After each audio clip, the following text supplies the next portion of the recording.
SSC आणि RRBचा अभ्यास करणाऱ्यांनो, pipes and cistern हा टॉपिक सोडू नका. प्रश्न बघा किती मस्त आहे. ए आणि बी 10 तास आणि 13.1/3 तासात. बघा ना, 3 नळ आहेत, ए, बी आणि सी. प्रश्न व्यवस्थित वाचून घ्या.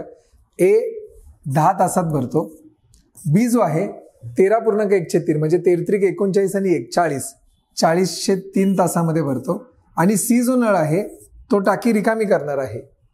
ते आपल्याला माहित नाहीये, पण त्याच्या जागी आपण तिघे मिळून तिन्ही पाईप एकत्र सुरू केले तर ती टाकी 8 तासात म्हणजे ए प्लस बी प्लस सी हे 8 तासात भरतात.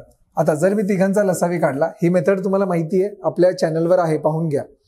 तर या तिघांचा लसावी 40 येणार.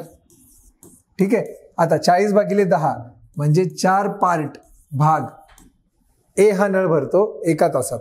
आता बी हा नळ, ह्याला जर आपण भाग दिला तर तो येतो 3 पार्ट, आणि ए प्लस बी प्लस सी 8×45 म्हणजे 5 पार्ट भरतात. आता बघा ना, ए आणि बी दोघे मिळून 7 पार्ट भरतात 1 तासात, आणि तिघे मिळून 5च पार्ट भरतात. तर 2 पार्ट गेले कुठे?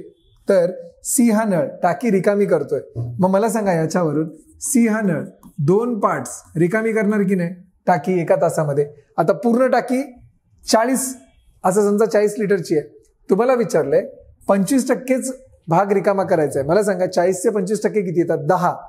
10 हा भाग रिकामा करायचा. कोणत्या नळाला? सी नळाला.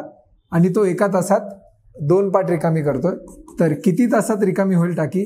तर 5 तासामध्ये, जे आहे आपला ऑप्शन नंबर 3. बघा ना, किती सिंपल मेथड आहे. या मेथडने करा, आणि असे व्हिडिओ आपल्या चॅनलवर आहेत, लॉंग व्हिडिओ आहेत, ते नक्की पाहून घ्या. आणि व्हिडिओ आवडल्यास नक्की लाईक करा.